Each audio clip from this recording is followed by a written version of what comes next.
Difficult से difficult question को बहुत ही फास्ट सॉल्व कर सकते हो और आने वाले कॉम्पिटिटिव एग्जाम्स में आप अपना कम से कम 10 से 15 मिनट सेव कर सकते हो, जो आप बाकी के क्वेश्चंस या दूसरे सब्जेक्ट पे भी दे सकते हो।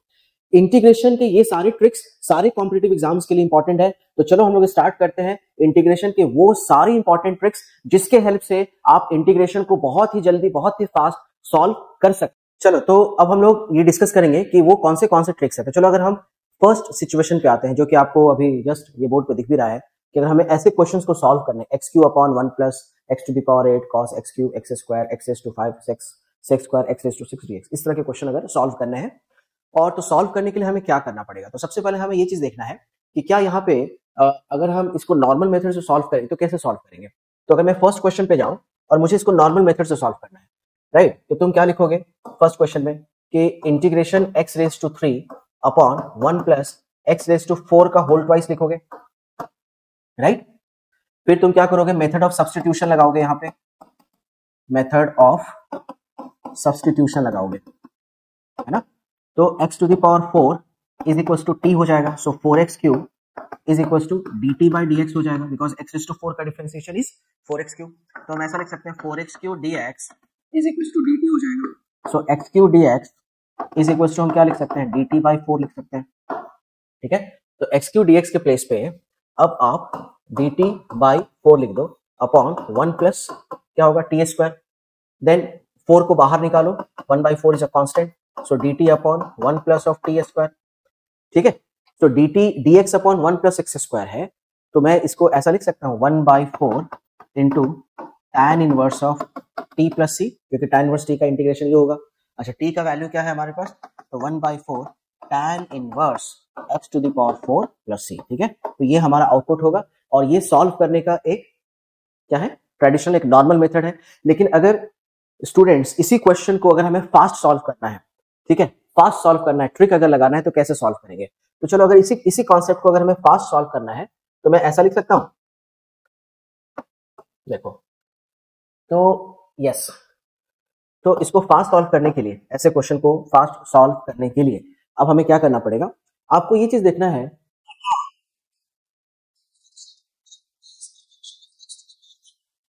f is the function of x to the power n। For example अगर हम इस क्वेश्चन में जाए और मुझे इस क्वेश्चन को फास्ट सॉल्व करना है, तो हमें देखना पड़ेगा कि भाई ये x रेज टू 4 तो लिख सकते हैं, रेज टू 2 लिख सकते हैं। अब x रेज टू 4 को डिफरेंशिएट करेंगे तो हमें क्या मिल जाएगा, x क्यूब मिल जाएगा, माने 4x क्यूब मिल जाएगा, 4 तो कांस्टेंट है वो बाहर चला जाएगा। तो इनटू ये देखो कि ये अगर x रेज टू 4 है तो ये x रेज टू क्या है, 3 है, मतलब कि एक कम है। तो अगर ये x रेज टू n है तो ये क्या होगा, x raise to n minus 1 dx है, ये केस है। और इसको हमें क्या करना है, इंटीग्रेट करना है। तो जब आप इसको इंटीग्रेट करोगे तो आउटपुट क्या आ रहा था, आपने देखा था अभी जस्ट, आउटपुट क्या आ रहा था, 1 बाई 4 आ रहा था, है ना। इट मींस आउटपुट क्या आएगा, जो पावर यहाँ है वही पावर यहाँ आ जाएगा, 1 बाई 4 इंटू, फिर आपने क्या देखा कि ये 1 upon 1 plus x square raise to 4 था, या x raise to 4 raise to 2 था। तो it means 1 plus x square का डिफरेंशिएशन, सॉरी इंटीग्रेशन क्या हो जाएगा, tan इनवर्स x। इसका मतलब है कि जो ये वाला फंक्शन है एक्सेप्ट x क्यूब, माने except x to the power n minus 1, जो ये फंक्शन बचा, जो ये बचा, उसको हमें फिर क्या करना है, इंटीग्रेट कर देना है ना। तो इंटीग्रेट कर दो f ऑफ t dt, जहां पे t का वैल्यू क्या है, x to the power n, x to the power n। तो मैं इस फार्मूला पे इसको सेट करूं तो मैं ऐसा लिख सकता हूं,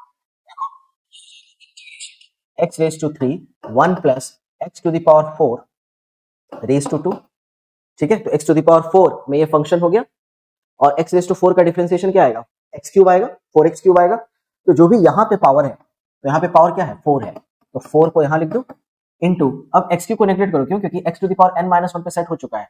अब 1 अपॉन 1 प्लस एक्स स्क्वायर बचेगा, 1 अपॉन 1 प्लस एक्स स्क्वायर बचेगा, क्योंकि x रेज टू 4 को तुमने ऑलरेडी क्या है यहाँ पे रिप्लेस कर दिया है t से। तो 1 अपॉन 1 प्लस टी स्क्वायर बचेगा। तो 1 अपॉन 1 प्लस टी स्क्वायर का इंटीग्रेशन क्या होगा, tan इनवर्स t, और t का वैल्यू है क्या, x raise to 4 plus c। तो ये हमारा आंसर हो जाएगा। चलो, तो अगर हम सेम चीज सेकंड वाले क्वेश्चन में करें, तो अगर आप ये शॉर्टकट ट्रिक लगाओ तो देखो क्वेश्चन कितना फास्ट निकल सकता है। तो फर्स्ट ये देखो, अगर हम ये f ऑफ ये x to the power n में सेट हो रहा है और ये x to the power n का क्या आ रहा है, देखो डेरिवेटिव आ रहा है, माने x to the power n minus 1 आ रहा है। अगर तुम ये x to the power n ले लेते हो तो ये x raise to n minus 1 आ रहा है, क्योंकि 3 है तो यहाँ पे क्या आ रहा है, 3 माइनस 2 आ रहा है। तो हम इसका आउटपुट क्या लिखेंगे, 1 बाई n, तो n का वैल्यू क्या है 3, सो 1 बाई 3 इंटू अब ये खत्म हो गया क्योंकि ये x raise to n minus one पे सेट हो गया, इसको तुम t ले लोगे तो cos t का इंटीग्रेशन क्या होगा, sin t हो जाएगा, है ना, sin का डिफरेंशिएशन cos, तो cos का इंटीग्रेशन क्या होगा, sin t हो जाएगा, sin t, और t के जगह पे क्या है, एग्जैक्टली x रेज टू 3 है, तो यहाँ पे x raise to 3 plus c, yes खत्म, है ना। अब देख सकते हो कितना फास्ट इस ट्रिक से क्वेश्चन सॉल्व हो रहा है। यहाँ पे अगर देख लो, ये हो जाएगा फंक्शन और ये हो जाएगा x to the power n, अगर हम ले लेते हैं तो x रेज टू 6 है, तो ये देखो x to the power n minus 1 आ रहा है, x रेज टू 5 आ रहा है, ठीक है, तो इसका मतलब है कि ये हमारा n हो जाएगा, ये हमारा n हो जाएगा, तो ये 1/6 हो जाएगा इनटू, फिर ये हो जाएगा sec स्क्वायर t, तो sec स्क्वायर t का इंटीग्रेशन क्या होगा, tan, और t की जगह पे क्या रखोगे, x to the power 6 plus t, खत्म, राइट। तो तुम देखो ये कितना हेल्पफुल ट्रिक है, ये ट्रिक यूज करके तुम अपना समय बचा सकते हो, तुम अपना टाइम को सेव कर सकते हो। इसी तरह के बहुत सारे ट्रिक मैं इस चैप्टर में बताने वाला हूं। अगर मैं कुछ वैल्यू एडिशन कर पाया तो लाइक एंड सब्सक्राइब कर देना, शेयर कर देना उन बच्चों के साथ जिनको इंटीग्रेशन से बहुत डर लगता है, ठीक है। तो आपने देखा होगा कि कितना इंपॉर्टेंट मैं ये सारे कॉन्सेप्ट्स आपको बता रहा हूं। चलो अगले ट्रिक की तरफ जाते हैं, अगले क्वेश्चन की तरफ जाते हैं। तो ये जो क्वेश्चन है ना, आप इस क्वेश्चन को ध्यान से देखना, क्योंकि इंडेफिनिट इंटीग्रेशन बहुत सारे बच्चों का वीक होता है और कुछ बच्चे तो इंडेफिनिट इंटीग्रेशन पढ़ते ही नहीं है, लेकिन डेफिनेटली ये सारे ट्रिक्स आपको हेल्प करेंगे आपके coming CET, JEE advance, JEE mains, CUET exams में। तो चलो हम लोग देखते हैं, यहाँ पे अगर तुम रूट tan x है और sec स्क्वायर x dx है, ठीक है, और इसको हमें इंटीग्रेट करना है, तो वैसे अगर हम इसको नॉर्मल मेथड से करें, जो मेथड हमने टेक्स्ट बुक में पढ़ा है, तो क्या पढ़ा है कि जो भी कॉम्प्लेक्स टर्म है उसको हम t से सब्स्टिट्यूट कर देंगे, इस मेथड ऑफ सब्स्टिट्यूशन लगा देते हैं। तो अगर मैं यहाँ पे पुट कर दूं tan x is equal to t, तो इसका डिफरेंशिएशन क्या आएगा, sec square x dx is equal to क्या आएगा, dt, तो sec स्क्वायर x dx के प्लेस पे अगर आप dt रख दो तो हो जाएगा under root t into dt, फिर रूट t का इंटीग्रेशन निकालो तो रूट t क्या हो जाएगा, t raise to half, t raise to half का इंटीग्रेशन क्या होगा, t raise to half plus 1 that is 3/2 upon 3/2 plus c, तो ये हो जाएगा 2/3 into t to the power 3/2 plus c, ठीक है। अब यहाँ पे 2/3 इंटू t का वैल्यू है क्या, तो tan x to the power 3/2 plus c, ऐसा लिख सकते हैं। ये तो हो गया नॉर्मल मेथड, लेकिन सर इंटीग्रेशन मेरा वीक है, कुछ ऐसा बताओ कि क्वेश्चन ट्रिक से सॉल्व हो जाए, फास्ट सॉल्व हो जाए, ठीक है। तो अगर आपको इस क्वेश्चन को फास्ट सॉल्व करना है तो कैसे सॉल्व करोगे, देखो, तो सबसे पहले हम एक चीज यहाँ पे नोटिस करेंगे कि पहले ये tan x तो नहीं रहा होगा, पहले ऐसा रहा होगा, रूट x रहा होगा, रूट x, और x में हमने कंपोज क्या होगा, x में हमने x की जगह पे क्या पुट किया है, tan x पुट कर दिया है, राइट, x की जगह पे हमने tan x पुट कर दिया है, और फिर यहाँ पे जो हमने सब्स्टिट्यूट किया है उसका डिफरेंशिएशन लिया है। तो सबसे पहले मैं इस फंक्शन को, जो रूट x है ना, इसको मैं f ले लेता हूँ, कैपिटल F।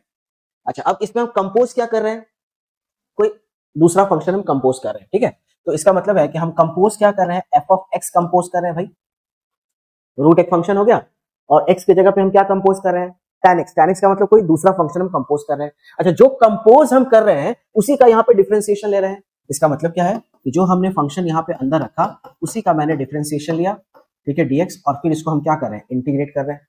मैं इसको अच्छे से लिख देता हूँ, ठीक है, फिर हम इसको इंटीग्रेट कर रहे हैं। तो जब मैं इसको इंटीग्रेट कर दूंगा तो आउटपुट क्या मिल जाएगा, तो यस, अभी हमने देखा था आउटपुट, तो जो फंक्शन है कैपिटल F उसको रख देना है, मतलब कि हमारा यहाँ पे root x is the capital F,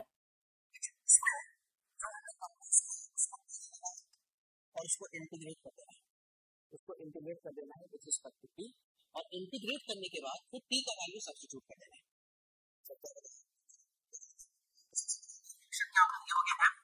और ये क्या हो गया अंदर f ऑफ x, और ये क्या हो गया f डैश ऑफ x, जिसका आउटपुट लिखना है, तो मैं डायरेक्ट इसका आउटपुट लिख सकता हूं, इंटीग्रेशन f क्या है हमारा, रूट, रूट के अंदर हमें क्या ले लेना है, t ले लेना है, t dt, ठीक है। अब रूट t का इंटीग्रेशन निकालो, तो t raise to half, t raise to half का इंटीग्रेशन क्या होगा, t raise to half plus 1 upon half plus 1, इसका मतलब क्या है, ये हो जाएगा t raise to 3/2 upon 3/2 that is 2/3 t to the power 3/2, are you getting.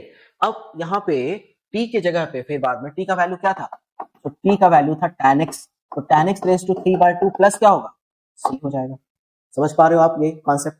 चलो इसी कॉन्सेप्ट को हम यूज करते हैं दूसरे वाले क्वेश्चन में, और देखते हैं कि क्या दूसरा वाला क्वेश्चन भी इसी तरह से सॉल्व हो जाएगा, इसी तरह से फास्ट सॉल्व हो जाएगा। चलो करके देख लेते हैं। तो सबसे पहले मैं ऊपर ये फॉर्मूला आपको लिख देता हूं कि भाई क्या था, इंटीग्रेशन कैपिटल F था, कैपिटल F के अंदर हमने f ऑफ x को कंपोज किया था, फिर f ऑफ x को हमने क्या किया, डिफरेंशिएट किया था, एफ ऑफ एक्स को डिफरेंशिएट कर किया था dx। अब मुझे अगर इसको इंटीग्रेशन निकालना है तो इसका इंटीग्रेशन हो जाएगा capital F of T dt plus C. ठीक है, अब इस क्वेश्चन की अगर हम बात करें तो तुम देखो पहले ये क्या रहा होगा, पहले ये cos x रहा होगा, है ना, और x की जगह पे तुमने क्या कंपोज किया है, तो x की जगह पे तुमने रूट x डाला है। इसका मतलब क्या है कि ये हमारा कैपिटल हो जाएगा, कैपिटल फंक्शन हो जाएगा। ये जो हम फंक्शन इसमें कंपोज कर रहे हैं that is F of x. क्या एफ ऑफ एक्स का डिफरेंशिएशन अवेलेबल है? यस, एफ ऑफ एक्स का मींस रूट एक्स का डिफरेंशिएशन क्या होता है? 1/2 रूट एक्स। रूट एक्स का डिफरेंशिएशन 1/2 रूट एक्स होता है, बट यहाँ पे 1/√x है, तो हमें क्या करना पड़ेगा, इस प्रॉब्लम को थोड़ा मॉडिफाई कर लेते हैं। 2 into 1/2 root x into cos of root x into dx। ठीक है, तो तुम देखो अगर तुम इसे कैपिटल F ले लेते हो तो ये हो जाएगा स्मॉल f, और स्मॉल f का डिफरेंशिएशन ये आ गया, तो अब मुझे इसको इंटीग्रेट करना है। तो क्या मैंने रूल बताया था, 2 into 2, ये वाला 2 कॉपी कर दो, जो तुम्हारा फंक्शन है दैट इज कैपिटल F उसको यहाँ पे रख दो, दैट इज कॉस। ठीक है, और ये था पहले x, x की जगह तुमने क्या डाला है, रूट x, तो हम लोग क्या करेंगे डायरेक्ट यहाँ पे cos t dt लिख देंगे। मैंने लिखा है कि पहले कैपिटल F लिखो, वहां पे t रख दो। अब cos t को इंटीग्रेट करो, तो cos t का इंटीग्रेशन क्या होगा, साइन का डिफरेंशिएशन cos, तो cos का इंटीग्रेशन साइन। ठीक है, अब t का वैल्यू क्या था, तो 2 into sin, t का वैल्यू रख दो अब यहाँ पे, तो t का वैल्यू था रूट एक्स प्लस c, तो ये तुम्हारा आंसर हो जाएगा। बिलीव करो बच्चों, मैं जो तुम्हें ट्रिक्स बताने वाला हूँ ना, इंटीग्रेशन के जो सारे ट्रिक्स बताने वाला हूँ, उससे बड़े से बड़े क्वेश्चन को ना मिनटों में आप सॉल्व कर दोगे, मिनटों नहीं सेकंड्स में आप सॉल्व कर दोगे, और एग्जामिनेशन में अपना टाइम बचा लोगे। चलिए अगली ट्रिक की तरफ आते हैं। अगला जो हमारा कॉन्सेप्ट है, जो ट्रिक है, वो इस तरह के क्वेश्चंस के लिए बहुत कारगर है, बहुत इंपॉर्टेंट है। अगर मैंने लिखा यहाँ पे देखो e raised to x log x plus 1/x, बहुत सारे बच्चों को ये ट्रिक मालूम भी होगा, बहुत ही फेमस ये प्रॉब्लम है। e raised to x tan x plus x square x है, e raised to x sin inverse x plus 1/√1 minus x square dx है, और ऐसे क्वेश्चंस को अपने को सॉल्व करना है। तो ऐसे क्वेश्चन को सॉल्व करने के लिए सबसे पहले अगर हम इसको लॉन्ग मेथड से जाएं तब तो यहाँ पे बाई पार्ट्स लगाना पड़ेगा, आपको पता है e raised to x log x और e raised to x 1/x, फिर इसको बाई पार्ट से सॉल्व करना पड़ेगा, फिर बाई पार्ट्स माने कि दो अलग अलग इंटीग्रेशन आएंगे, दोनों इंटीग्रेशन को सेपरेट सॉल्व करना पड़ेगा, और सॉल्व करने के बाद फिर हमें उन दोनों इंटीग्रेशन को ऐड करना पड़ेगा, जो कि एक बहुत ही कॉम्प्लेक्स वर्क हो जाएगा। तो ऐसे क्वेश्चन को सॉल्व करने का ट्रिक क्या है, ट्रिक ये है कि आपको सबसे पहले ये चीज देखना है कि क्या ये फंक्शन इस फॉर्मूला पे सेट हो रहा है, e raised to x f of x plus f dash of x dx, क्या ये फॉर्मूला इस पे सेट हो रहा है? अगर इस पे सेट हो रहा है मतलब कि देखो यहाँ पे e raised to x तो कंपल्सरी होना चाहिए, फंक्शन हमारा log x है, तो log x का डिफरेंशिएशन क्या है, 1/x है। तो ऐसे सिचुएशन में ऐसे क्वेश्चन का इंटीग्रेशन हो जाएगा e raised to fx plus c, e raised to fx plus c। तो सेम अगर कॉन्सेप्ट हम यहाँ पे लगा दें इन सारे क्वेश्चंस में, तो इस क्वेश्चन में हम ऐसा लिख सकते हैं, ये हो जाएगा e raised to x into, अगर ये fx है तो इसका डिफरेंशिएशन ये है, तो e raised to क्या हो जाएगा, x log of x plus c हो जाएगा। ठीक है, अच्छा इस केस में देख लो, तो अगर हम ये fx ले लेते हैं तो इसका डिफरेंशिएशन क्या हो जाएगा, sec स्क्वायर x ले लेते हैं, तो e raised to x into tan of x plus c हो जाएगा। ठीक है, इस केस में देखो, इस केस में अगर हम इसको fx ले लेते हैं, है ना, तो इसका डिफरेंशिएशन 1/√1 minus x स्क्वायर है, तो हो जाएगा e raised to x into function, function क्या है हमारा, sine inverse x plus c। ठीक है, तो ये सारे आउटपुट हो जाएंगे इन इंटीग्रेशंस के। ठीक है, ये था आज का हमारा ट्रिक नंबर 3। सर इसी तरह के हम आपको ट्रिक्स बताएंगे, ट्रिक 4, ट्रिक 5, 6, 7, 8, 9, 10, एकदम आपको इंटीग्रेशन का ना एक्सपर्ट बना देंगे हम आपको। है ना, चलिए देखते हैं अगले क्वेश्चन की तरफ बढ़ते हैं। ठीक है, तो बच्चों देखो मैं बहुत दिनों से मैथ्स पढ़ा रहा हूँ, और मैंने ये रिकॉग्नाइज किया है कि बहुत सारे हमारे ऐसे स्टूडेंट्स हैं जो जब कोचिंग के लिए आते हैं तो उनको सारे चैप्टर्स इजी तो जाते हैं, लेकिन उसमें जो सबसे डिफिकल्ट जो उनको जाता है वो इंटीग्रेशन जाता है। इंटीग्रेशन से पता नहीं क्यों उनको एक डर होता है, उसका एक रीजन ये भी है कि उनका ट्रिग्नोमेट्री वीक है। ठीक है, अच्छा इंटीग्रेशन को अगर तुमको वाकई बहुत अच्छा करना है, इंटीग्रेशन को डेप्थ में पढ़ना है, डिटेल में पढ़ना है, तो सबसे अच्छी जो किताब है वो है आपका एनसीईआरटी बुक। तो एनसीईआरटी बुक को ना आपको पहले गो थ्रू करना चाहिए। एनसीईआरटी जो 12th स्टैंडर्ड का एनसीईआरटी का बुक है उसको आप लाइन बाय लाइन पढ़ो, उसके सारे सॉल्व्ड एग्जांपल्स करो, अनसॉल्व्ड एग्जांपल्स करो, देखो इंटीग्रेशन का आपका बेसिक्स क्लियर हो जाएगा, बेस बन जाएगा।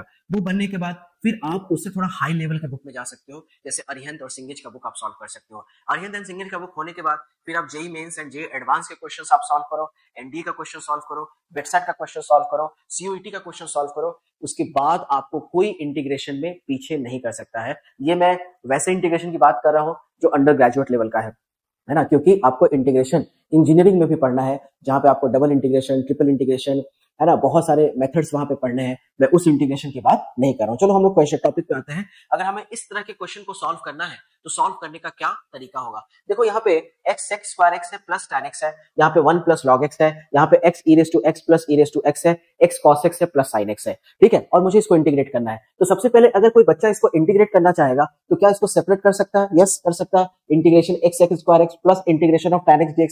बेटा अगर आप इसको सेपरेट करोगे ना, और फिर सेपरेट करके फिर क्या करोगे, तुम बाई पार्ट्स लगाओगे, फिर i1 निकालोगे, i2 निकालोगे, फिर दोनों को क्या करोगे, ऐड कर दोगे, बहुत सारा समय चला जाएगा। तो आपको ये चीज देखना है, आपको ये चीज देखना है कि यस इस क्वेश्चन को हम कोई ट्रिक है क्या जिससे हम फास्ट सॉल्व कर सके। तो आप देखो तो क्या इसमें ये ट्रिक लग रहा है, x इंटू x को मैंने लिख दिया x इंटू, अगर मैं इसको tan x को fx लिखता हूं तो sec स्क्वायर x इसका क्या है, डिफरेंशिएशन है, तो x into F dash of x plus F of x और ये क्या है dx, तो इसका आउटपुट क्या हो जाता है, x into F of x plus c। ठीक है, आप ये ट्रिक याद रखना। तो देखो अगर आप इसको fx ले लेते हो तो ये इसका एफ डैश ऑफ x है, तो आउटपुट क्या होगा, x मल्टीप्लाई बाई fx क्या है हमारे पास, tan x प्लस c।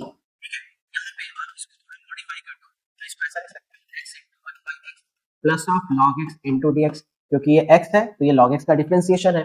ठीक है, तो ये देखो ये भी इस रूल पे सेट हो गया, ये fx ले लो, ये f डैश ऑफ x ले लो, तो आउटपुट क्या आएगा, x into F of x that is log of x plus c। इस सिचुएशन में आ जाओ, अगर ये fx है तो ये इसका डिफरेंशिएशन है, ठीक है, तो इसका आउटपुट क्या आ जाएगा, x into e raise to x plus c। अच्छा, इस सिचुएशन में अगर ये sin x है तो ये इसका डिफरेंशिएशन cos x आ जा रहा है, तो x into sin x plus c, x into sin x plus c। ठीक है, तो ये जो है शॉर्टकट्स है, शॉर्टकट्स को यूज करके आप इस तरह के क्वेश्चन को सॉल्व कर सकते हैं। अब क्वेश्चन है कि क्या सर जो आप शॉर्टकट बता रहे हैं उससे बुक के सारे इंटीग्रेशन के क्वेश्चन हो जाएंगे, ठीक है, उससे क्या किताबों के सारे इंटीग्रेशन के क्वेश्चन हो जाएंगे। तो एक बात तुम ध्यान रखना, जैसे देखो एक मैं एग्जांपल ले लेता हूं, यहाँ पे मैंने लिखा 19 और यहाँ पे लिखा 95, 19 एंड 95 लिखा, और मैंने कहा कि भाई इसको तुम कट करके बताओ, इसको सॉल्व करके बताओ। तो आप में से बहुत सारे बच्चे ऐसे बोलेंगे कि सर 19 और 95 को अगर कट करना है तो 19 5 सा 19 5 सा, तो इसका आउटपुट क्या हो जाएगा, 1/5। लेकिन 19/95 को कुछ बच्चे ऐसे बोल सकते हैं सर 1/5 लाना है ना, तो ठीक है हम ये 9 और ये 9 को कट कर देते हैं तो ये 1/5 मिल जाएगा, ऐसा भी कर सकते हैं। ठीक है, तो ये क्या हो गया, ये इसका शॉर्टकट हो गया। लेकिन क्या तुम ये रूल हर जगह लगा सकते हो, क्या तुम ये रूल हर जगह अप्लाई कर सकते हो, नहीं कर सकते हो। इसका मतलब क्या है कि शॉर्टकट का कुछ लिमिटेशंस है, शॉर्टकट कुछ खास क्वेश्चन नहीं लग पाएंगे, सारे क्वेश्चंस को हम शॉर्टकट मेथड से सॉल्व नहीं कर पाएंगे, इसलिए तो नेचुरल मेथड भी जानना जरूरी होता है। ठीक है, लेकिन यस कुछ ऐसे क्वेश्चंस हैं, कुछ ऐसे कैटेगरी के क्वेश्चन है, कुछ ऐसे स्पेशल क्वेश्चन है जिनको हम शॉर्टकट मेथड से सॉल्व कर सकते हैं, आपको वो भी ध्यान में रखना पड़ेगा। ठीक है, चलो तो हम अगले टाइप की तरफ जाते हैं। तो अगर हमें इस तरह के क्वेश्चन को सॉल्व करना है, e raise to 3x x square plus 2x by 3 dx, ठीक है, कैसे सॉल्व करोगे आप, तो तुम क्या करोगे भाई, इसको इससे मल्टीप्लाई करोगे, इसको इससे मल्टीप्लाई करोगे, फिर ये i1 लिखोगे, i2 लिखोगे, फिर दो इंटीग्रेशन बनाओगे, फिर एक पे इंटीग्रेशन बाय पार्ट्स लगाओगे, दूसरे में भी कांस्टेंट कॉमन लगाओगे, x into e raise to 3x, वहां भी इंटीग्रेशन बाय पार्ट्स लगाओगे, दो इंटीग्रेशंस को बाय पार्ट्स से तुम सॉल्व करोगे, फिर जो आउटपुट आएगा और उस आउटपुट को तुम क्या करोगे, ऐड कर दोगे, राइट, यही तुम्हारा तरीका होगा सॉल्व करने का। लेकिन ऐसे बहुत ज्यादा समय आपका चला जाएगा। इस क्वेश्चन को सॉल्व करने का देखो एक उपाय क्या है कि मैं इसको देखो ऐसा लिख सकता हूं, क्या यहाँ पे e रेज़ टू ax ले लेता हूं, जहां पे a क्या है, a is the coefficient of x, और अगर मैंने ये फंक्शन ले लिया, देखो f ऑफ x ले लिया, तो इसका डिफरेंशिएशन क्या आ रहा है, एक्स स्क्वायर का differentiation f dash of x आ रहा है, डिवाइडेड बाय क्या है 3 क्या था, x का कोएफिशिएंट था, मतलब a से डिवाइड कर रहे हैं और इसको इंटीग्रेट कर रहे हैं इनडायरेक्टली। मैं इस क्वेश्चन को इस फॉर्मेट में लिख सकता हूं। तो अब इसका हमें आउटपुट निकालना है, तो इसका आउटपुट क्या होगा, तो इसका आउटपुट हो जाता है e raise to ax into f of x divided by x का कोएफिशिएंट a प्लस c। ठीक है, तो अगर मुझे इस क्वेश्चन का आंसर लिखना है, तो क्या होगा, e raise to 3x multiply by x square by x का कोएफिशिएंट 3 प्लस c। ठीक है, अच्छा मुझे अगर इस क्वेश्चन का आंसर लिखना है तो अगर मुझे ये fx ले लेंगे तो इसका डिफरेंशिएशन ले लेंगे, डिवाइडेड बाय क्या है m, तो आउटपुट क्या होगा, e raise to mx into x to the power n by x का कोएफिशिएंट क्या था, x का coefficient is m plus c, ये हमारा आंसर हो जाएगा। तो तुम देख पा रहे हो, ठीक है, देख रहे हो मैजिक से कैसे मैं क्वेश्चन को सॉल्व कर रहा हूं। ठीक है, यही मैजिक आपको सीखना है और इसी मैजिक से आपको आपके एग्जामिनेशन के टाइम सेव करने हैं। बच्चों अगर आपको थोड़ा भी मैं वैल्यू एडिशन कर पाया, कुछ नया मेथड आपको सिखा पाया, तो चैनल को लाइक एंड सब्सक्राइब कर देना, शेयर कर देना। ठीक है, देखो लाइक करने से, सब्सक्राइब करने से आपका कुछ नहीं जाएगा, लेकिन जब भी मैं कोई नया वीडियो डालूंगा ना, तो वो आपको उसका लिंक या फिर अपडेट आपको मिल जाएगा, जिससे आप फिर से कुछ नए ट्रिक को आप सीख सकते हो, समझ सकते हो। साथ साथ उन बच्चों के साथ जरूर शेयर करना जिनको इंटीग्रेशन में फियर है, डर है। ठीक है, तो वीडियो को देखने के लिए और मुझे सुनने के लिए, पेशेंस रख करके सुनने के लिए बहुत बहुत दिल के गहराई से बहुत बहुत धन्यवाद। जय हिंद, जय भारत। मिलते हैं अगले सेशन, अगले वीडियो में कुछ नए शॉर्टकट्स के साथ।